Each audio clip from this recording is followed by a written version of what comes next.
Hello and welcome to the Marketing Essentials podcast. Today we're going to be talking about the advantage of custom photography over stock photography. 7, 6, 5, 4, 3, 2, 1.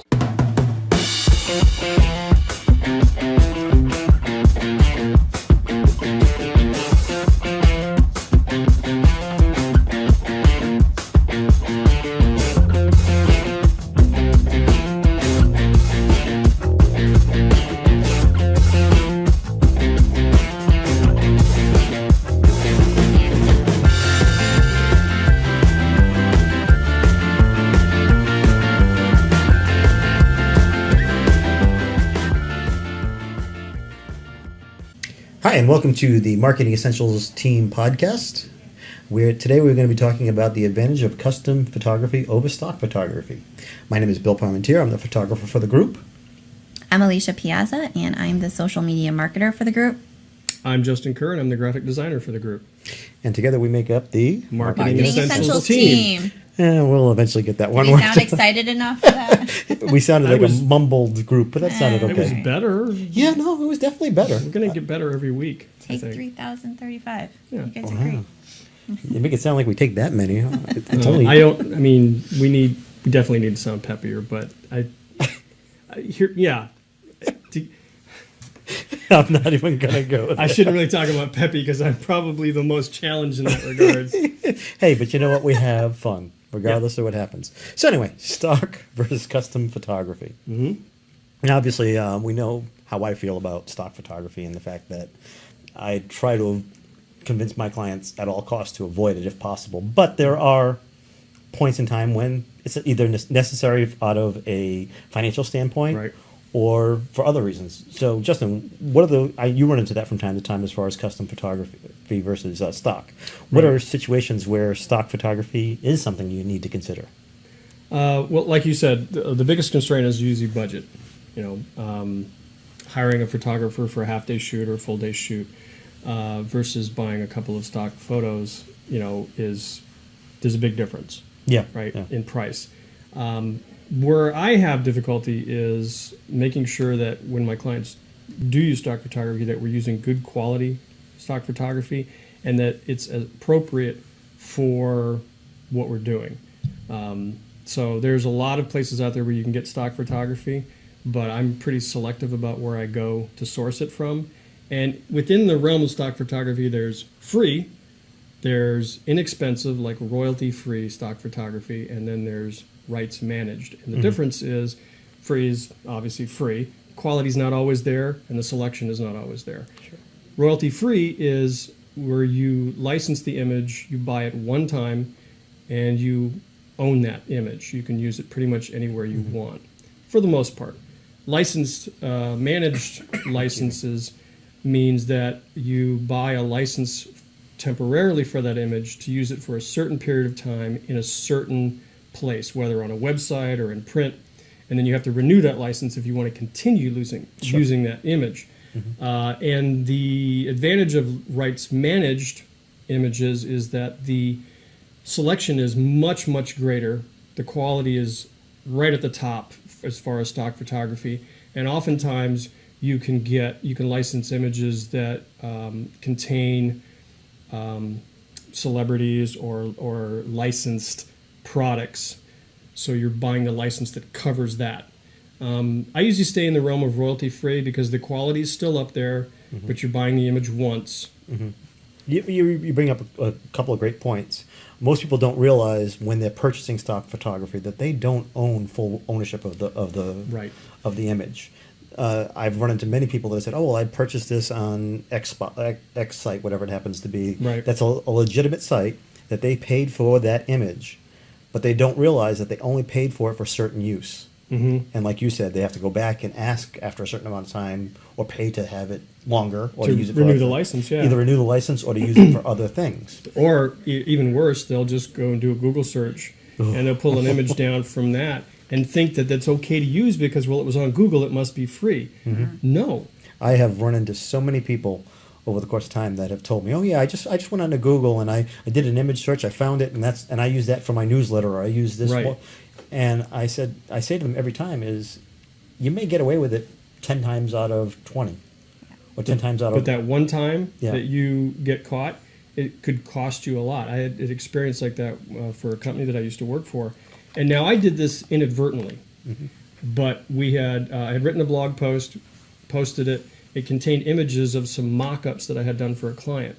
Now, when I do mock-ups, I'll use stock images, but we don't necessarily buy them because they may not end up in the finished product. Sure.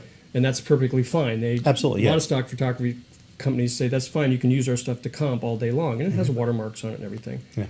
Well, I had forgotten that I had not purchased those images. So when I posted the article, it contained the image of the image. So Oh, no. stock photography companies, they periodically will scour the internet looking for where their images have been used and not been licensed. Well, I got a bill in the mail for $1,500 for that license because I hadn't purchased the image.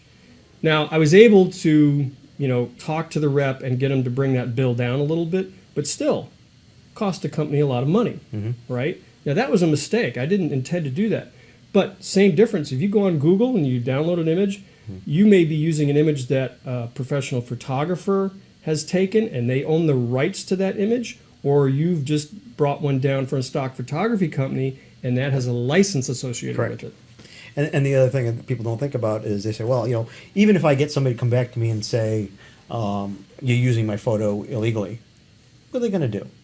Well, the reality is it's getting more and more easy for photographers and stock agencies to go after you now. Right. There's legislation going through at the national level that is going to allow small claim suits to come out against people. So even a $500 photo can be sued in a small claims court. Right. And so is this for like printed? So just to like kind of clarify for the audience, is it for printed material? Website is easy to find, and how about social media too? All the above. Yeah.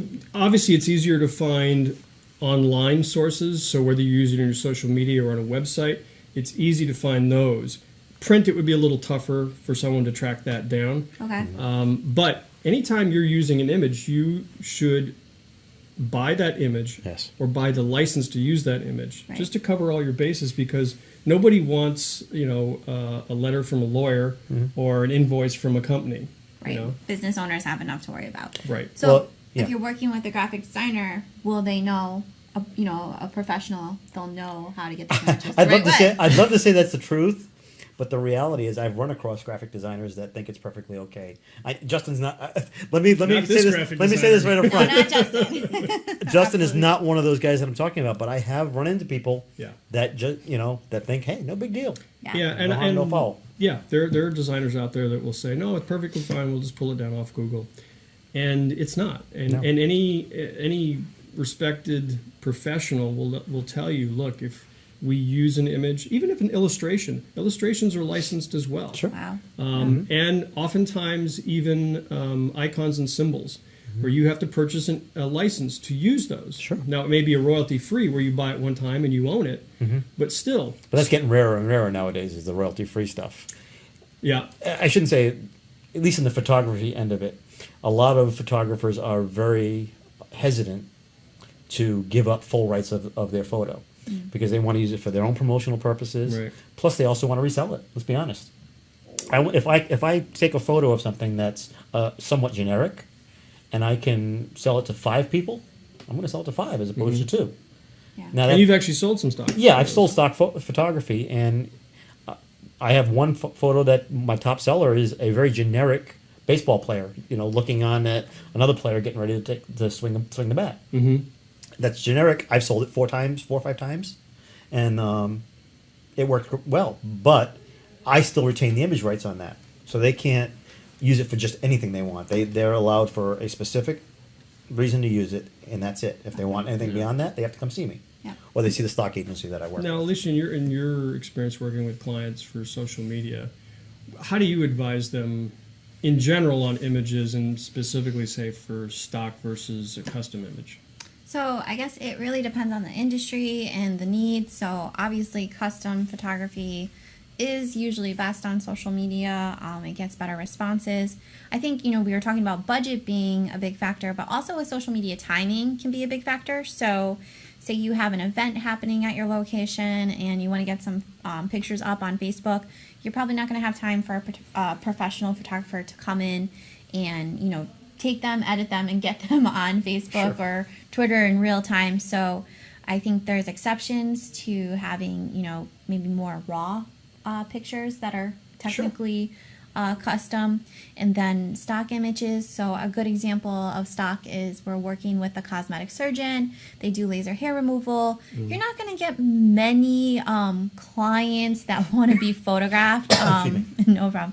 That want to be photographed for these ads and images for social. So yeah, that's where you need a stock. We're using stock, and you know the client though did request. You know, he wanted more realistic looking women, not models. Well, that's another big thing about stock photography. There's some really good stock photography out there. There's some really crappy photography, for lack of a better word. And I think the disadvantage, and maybe you'll get into this a little bit more, the disadvantage with stock photography is it's stock.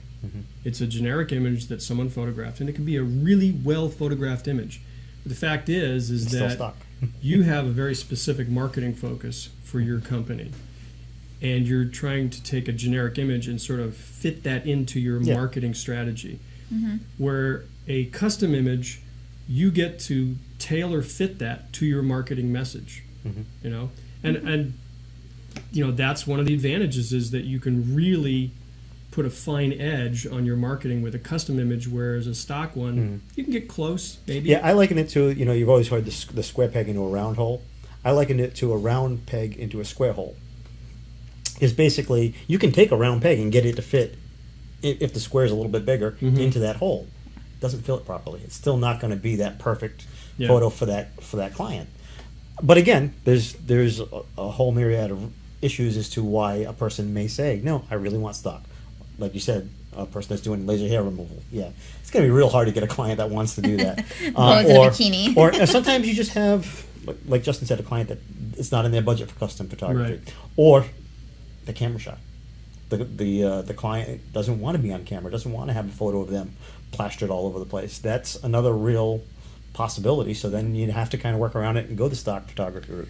Now you actually have an example we're going to show in a minute that kind of explains a situation similar to that you've run across on a print material for a client. Right. So let me pull that up real quick and I'll let you. So I'm tell a little working with a bookkeeper, and this is where we started. So this is her existing flyer, and it's got a stock photo in it. Now we reworked this flyer for a lot of different reasons. One is to really pull out sort of the marketing message. When you look at this flyer, it's really sort of all over the place. You've got a very busy stock photo. You've got a lot of content packed into a very small space, and there's really no hierarchy here. So not sure where really to look first. A lot of numbers. A lot of numbers. Yes. A lot of numbers. So It's definitely very busy. In yeah. reworking this, we did several things. One is we wanted to pull out her unique value proposition. Did you want me to go to the other slide? Yeah, go to the other one. Okay. So this is your remodel. Yeah, and scroll up there a little bit. Sorry, So we pulled out her unique value proposition to make sure that was the focus of this, and then we also. Do you want to read the unique value proposition just for the podcast? She's a bookkeeper, and what we pulled out was we take the bookkeeping burden off your hands. So the message to small business owners was, look, you could do your own bookkeeping, but you probably don't have the bandwidth. You'd rather focus on other things in your business. So let us come in, take that burden off your hands, and that way you can focus on the more important things. Sure. And that was what we wanted to have front and center. So the headline, nice and big, superimposed over a stock image. Now, whereas in the other stock image you had a calculator, you had a spreadsheet, you had a pen. That's really that's a literal interpretation of, this person is doing bookkeeping. What I like to do with this kind of piece here is show an outcome, okay? Because that's the pain point for the small business owner is what's going to happen if I hire this bookkeeper? Well, one, you're going to have more time in your schedule. Yeah. And you're going to be happier. That looks like this guy. He looks like he's happy. Exactly. He's in his shop. He's doing his thing and not the books. Bringing it back to the stock photos that you used in this. Right. So what was the significance of the different, obviously I'll scroll through here and you can see that there's a good looking gentleman here in the first photo and then a happy lady in the next one.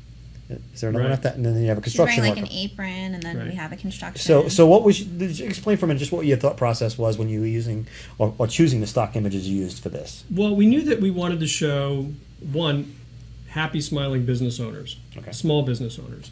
And so it was important that they're looking directly into the camera, they're looking at you. One, that provides an instant human connection, face to face. Two, it allows you to put yourself in their shoes. If you're a small business owner, you can say, I can imagine myself looking as happy as this person. I need to call this bookkeeper and retain her services.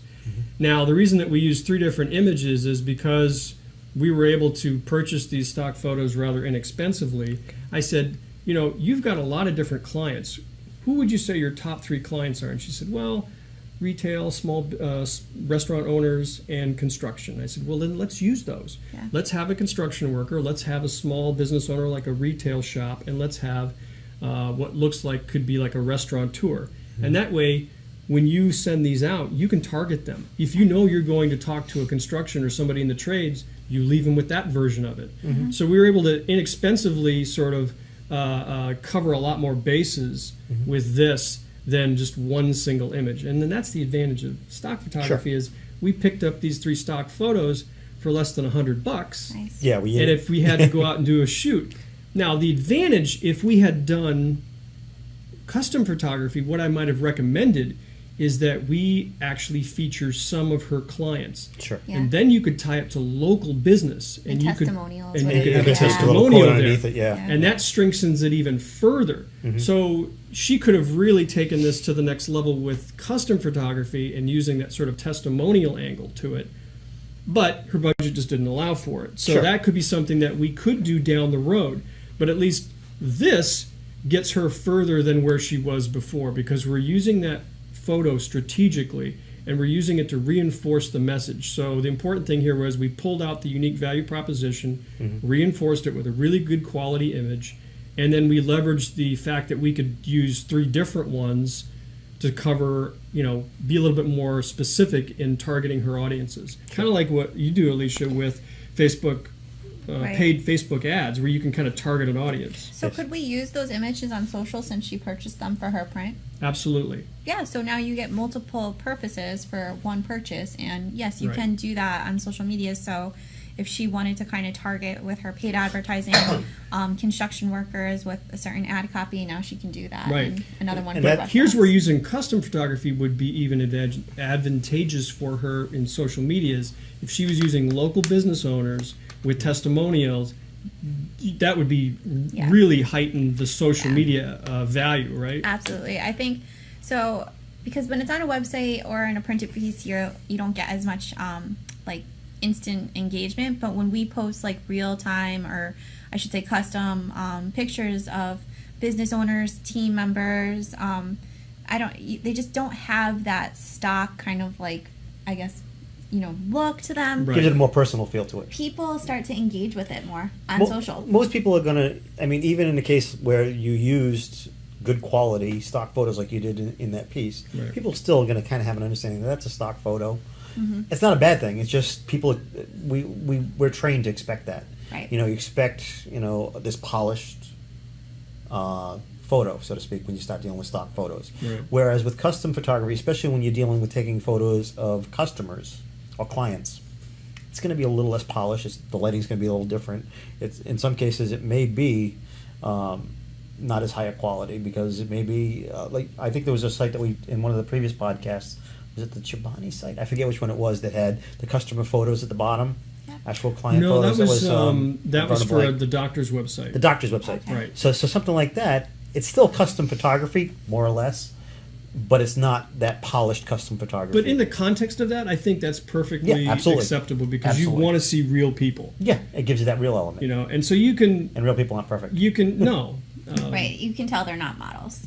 right. I think that's what I was trying to get. You just if brought you us saw back us around in to a that. picture, you would know we're not stock. I'm not a model. I'm just trying to figure out a way to keep the powder on the top of the head so we're not I blinding think people. people like keeping it real. They do. Oh yeah, absolutely. So let's take this to the custom realm. There are a couple of caveats I would mention also. Obviously, the cost is a little bit more when it comes to custom photography. But another thing you need to keep in mind is the licensing can be a little bit different. Sometimes when you're hiring a photographer and you're sitting down with them, and you may say, "I'm doing this just for a printed piece," they may quote you on the cost of a day shoot plus the licensing right for that one printed piece. Okay. So now, whereas with stock photography, you have a little bit more of a give and take where you can, once you've bought that image, you can use it on multiple sources. So do you price out your work differently depending on the usage? Sure. Oh, okay. Sure. I didn't realize that. Yeah, outside of, I mean, it depends on the situation. You know, if I know somebody's going to be using it specifically just for their website, for say, Yeah. I'm not going to spell out all kinds of crazy restrictions for them. But if I know that they're using these photos for like an ad campaign, well, what are you using it for? Are you using it for print ads, web ads, Billboards. billboards? All Yeah. those things are licensing. Okay. Those are licensing opportunities because we don't, as not stock photographers, as custom photographer, get that word stock stuck in my head. As a custom photographer, we don't get paid a ton on just that half-day shoot or Okay. a full-day shoot. So we make the money on the licensing, being able to use okay. the photo. So Well, that makes sense. So it is a little bit different. So if you are looking at doing custom photography, you need to understand that expense can be there if you're planning on using it across a wide range of things. If you're just using it for website and social media, most photographers aren't So gonna if you're get that. hiring a photographer, you should probably sit down with them Absolutely. in advance and review, what you are looking to do with it. And the the bigger, pictures. the further along the photographer is, I mean, the more well known they are. They're going to charge a lot more. Number one, because they can, and secondly, the licensing structure is going to be a lot tighter. But also, there's a lot of value, inherent value, I think, in working with a professional. Now, Sure. you and I know each other for a long time, but I had the opportunity to get to know some other professional photographers. And what I've discovered with these photographers who've been doing it for a long time is there's a very shallow learning curve for them in any given scenario. So when you bring them in, you tell them what you're looking for, what your situation is, and they can pretty much nail it right away. It's like, okay, Sure. here's what I think you need. And there's not a lot of guesswork. And they can also consult with you and make recommendations Exactly. about things that you may have never even thought of and get the most out of the time that they're going to be spending doing those photos for you. Sure, and that's the advantage of using a professional photographer versus getting your cousin Joe to go and Right, because he's not going to sit down with you and strategize. He's just going to be like, what do you want? Okay, go stand over and he's there. not going to take into Right. account lighting, composition, things like that. No. That as a photographer, I take a lot of time every year on a yearly basis learning new techniques, new procedures on how to light, how to compose a certain photo, how Right. to go back and do my editing afterwards on how it's so it'll look professional. Well, and then there's some of the intangibles too. Like I remember you told me you shot a wedding several years ago, and you went in and you talked to the bride, and when a bride's getting ready for a wedding, she's like thinking of about a million different things, right? But you sat down with her and you said, "Look, here's some things that we're going to cover on the day."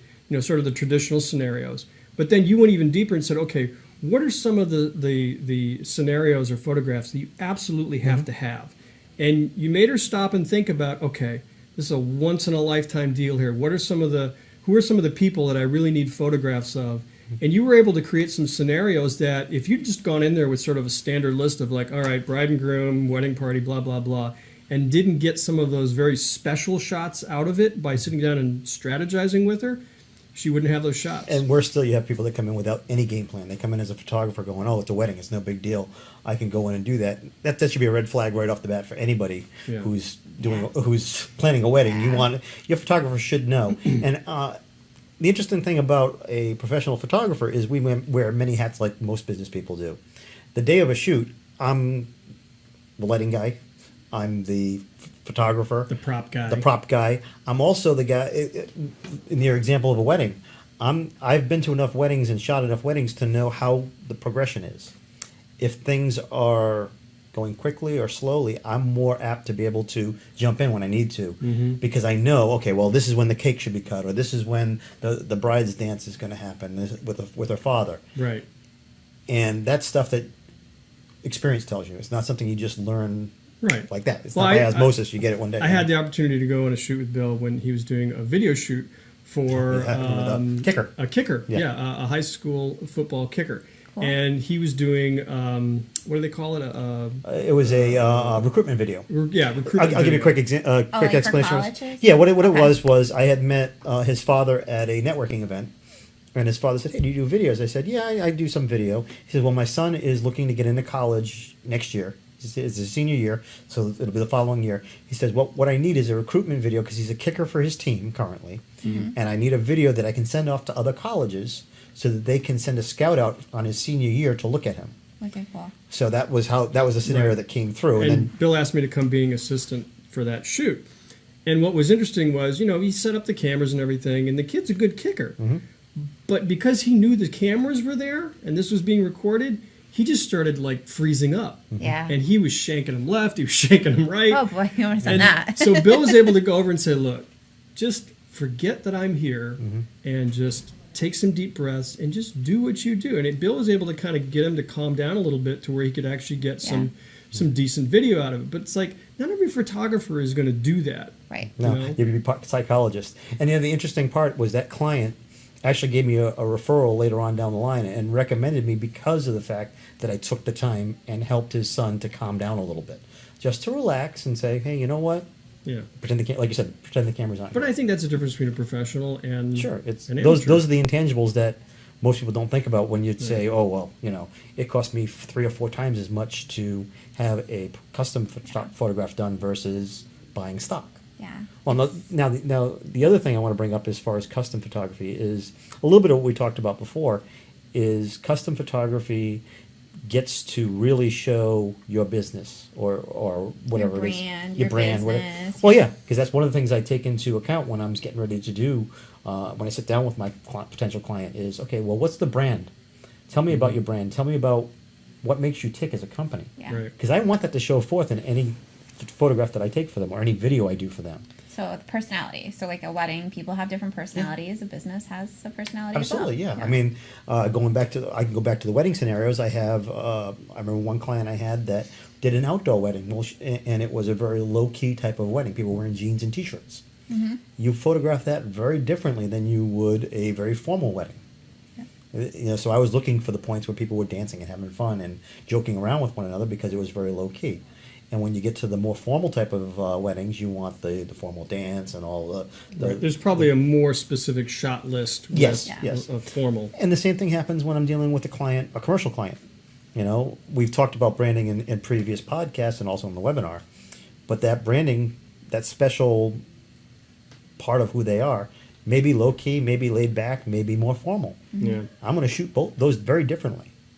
So that's one part of. So now, Alicia, when you're talking with a potential client for social media, are you finding out how to tailor their visuals to their branding? Are you thinking about that? Are you hoping that they already have that in place? Yeah, absolutely. So social media is very visual for the most part. Every channel requires some type of visual right now to stand out. So we always ask them what they have. Sometimes we're pleasantly surprised and they have some great images, kind of like a library put together. Restaurants are a big one. We cannot use we cannot use stock. Keep switching those words up. Cannot use stock for restaurants. They have to be custom. People are going to come to your restaurant and eat that food.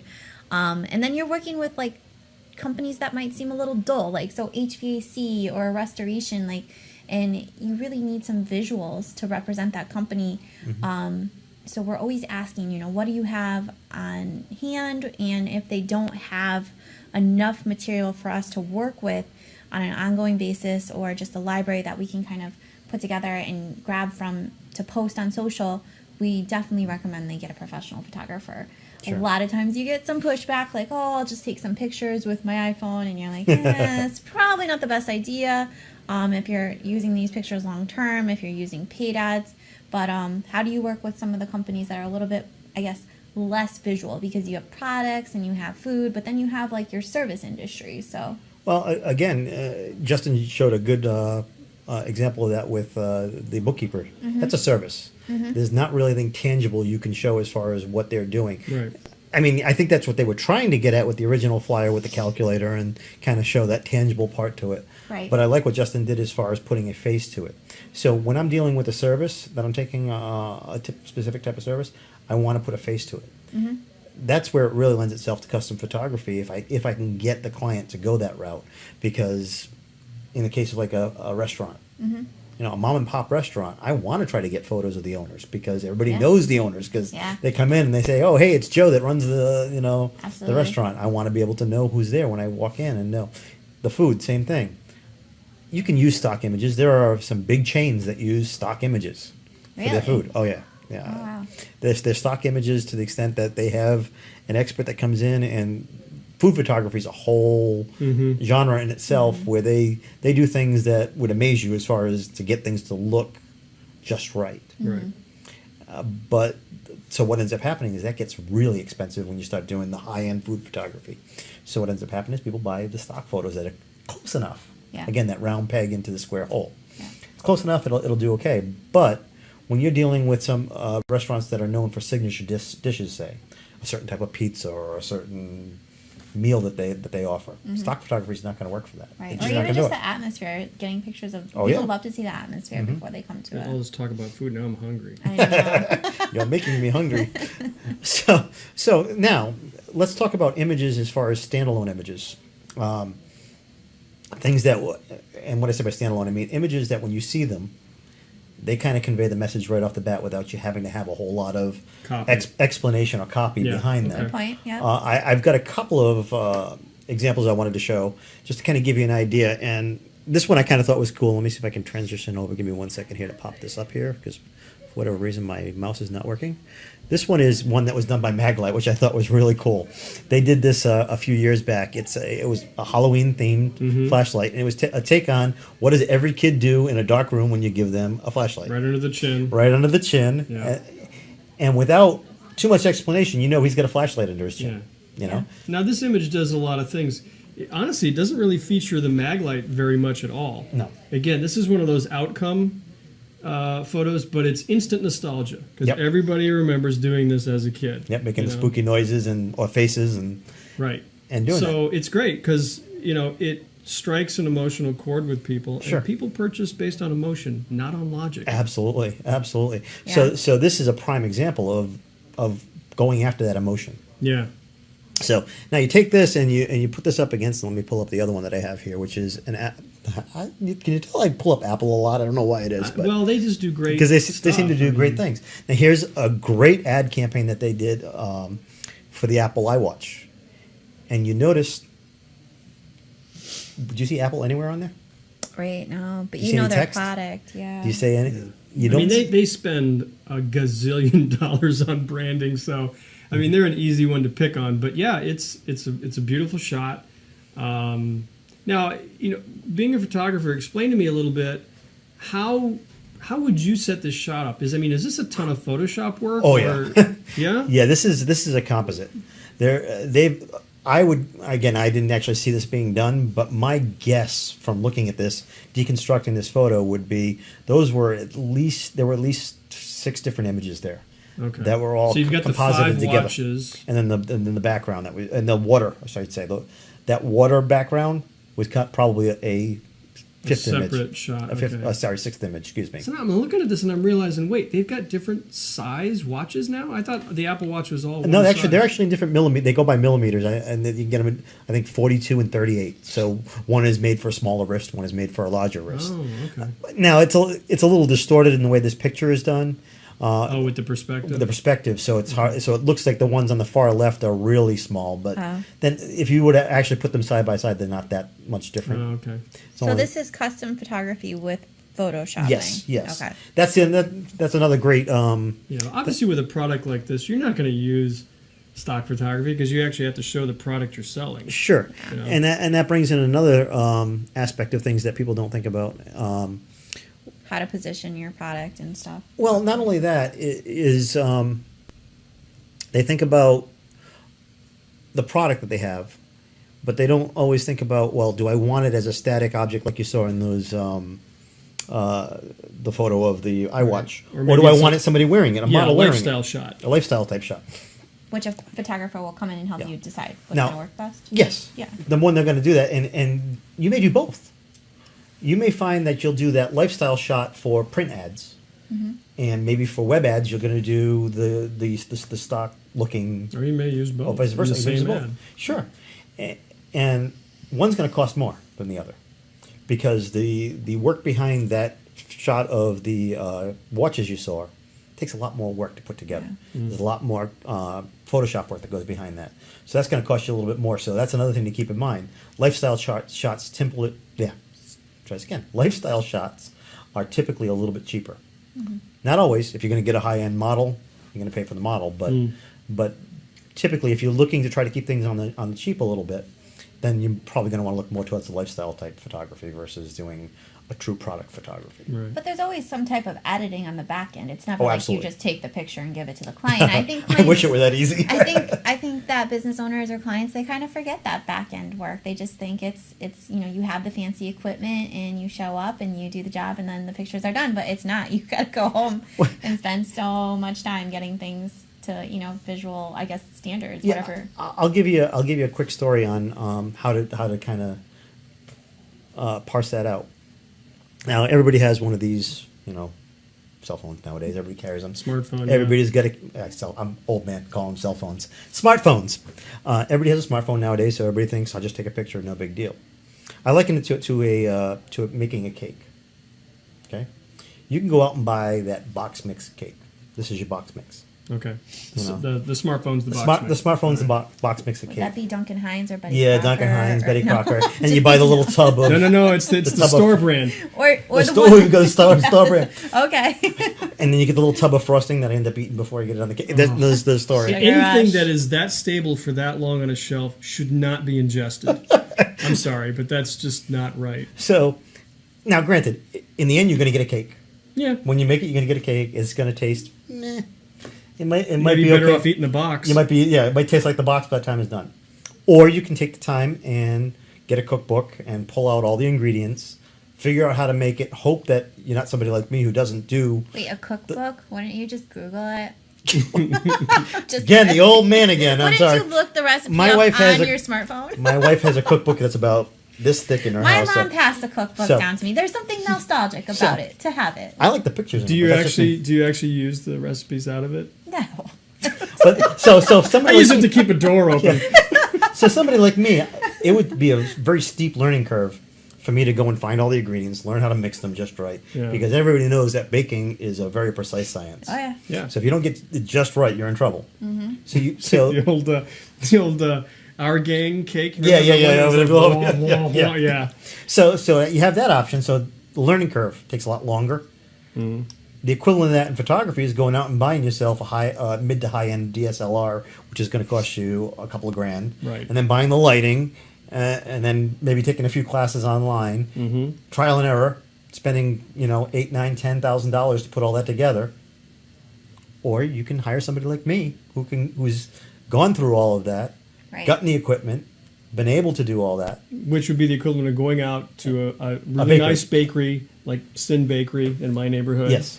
And having a professional produce something really nice for you. So Exactly. think of your business as like your mom's 60th birthday. Are you gonna go get her a Duncan Hines A Duncan Hines cake? for No. her surprise 60th? No, you're gonna go get her a nice cake. Exactly, and, Yeah. and that's my point. Is sometimes it's good enough. Sometimes that iPhone photo is good enough. It may be in a case where you have a client showing your product in use. That's good. It's a good testimonial type shot. Mm-hmm. But when you want to put forth a good quality, professional looking image for a print piece or for your website, custom's the way to go if you can do it. Yeah. I guess I would say the stock photography kind of fits more towards that, going towards that a low end bakery. Let's put it that way. Can I go that way? Would you? So- would you go that way? Maybe one of the cake from BJ's. Yeah, there you go. That's They what- taste good, They're but they're pretty maybe good, not the most but not like. quite where you want them to be. Yeah, I they're mean, not that decorative. The nice thing about kind the reason I'm promoting Sin is because one, it's in my neighborhood, but you can go in there and you can get a cake that is built to your specifications. Right. If you've got an allergy, they'll make sure that ingredient's not in there. If you want a gluten free, if you want a flourless torte, whatever, it's really high end, and you can get exactly what you want. Versus you go to BJ's and you go, look in the case and go, Chocolate, I'll take that vanilla, one. Yeah, yeah. that's your. Well, And, like, and it's still a good The cake. custom but work the- they do with the frosting and stuff is amazing too. You can have like for my mom's 60th, maybe that's what made me think of it. We did like a beach theme, and it had like actual like frosting decorations of seashells and all good. this. I thought you were going to say it had actual sand on it. Like, that doesn't sound. They Well, I go back to when I got married, which was 14 years ago now. We sat down with a baker who actually made our cake for us, custom. Yeah. Yeah. And we had a tasting. We walked in, and this was cool. I like this stuff. I'm like, I get to try 5 different types of cakes, and 4. I Yeah. rolled out of there, but that was another story. Yeah. But the nice thing about it was, much like what I was talking about earlier about sitting down with my clients and discussing what their brand is, this baker took time, and she sat down with us and said, okay, do you like this type of frosting? Try this frosting. Oh, no, maybe this one. Right. Or do you like this type of cake? And literally sat down through the entire design process of that cake to give us a cake that was beautiful and tasted great. Because it's your special day. Well, you yeah. want everything to be right. So for your business, Why wouldn't you want everything to be right? exactly. Yeah. And So- maybe in another podcast, he can tell you the horror story that was his wedding photography. Oh boy, that one's for another day. Either I'll do that or I'll. Who cares about the wedding dress? You have to have good photos and good cake at your I, wedding. I was having a conversation with Right, somebody this right. morning about good photography. Actually, no, it wasn't this morning. It was last night. A woman that was part of a networking event I was at was talking about she's getting married soon, and she had already, for whatever reason, didn't choose me. But hey, that's another story. Actually, she had already chosen her photographer before I Yeah. met her, but she was talking about she couldn't understand why anybody would not choose a good photographer for their wedding. And I told her the story of my wedding, which Right. we'll go through. Well, I another mean, point in time. some people have budget constraints. You know? Yeah, well, I mean, you go with what you can. So I guess the ultimate takeaway I would say from this podcast would be go with the best you can afford to go with. If the best is only stock photography, then by all Get means, the best stock get the best photography you can. stock photography. And maybe it's just a for now, Sure. if you have to get your website up first, and then I feel like we all have wish lists for our businesses, so add it to your wish list, and when that budget comes to be available, check it off your wish list. Okay, so Call Bill. there you go. Okay, to wrap this up, I want to ask one question to the both of you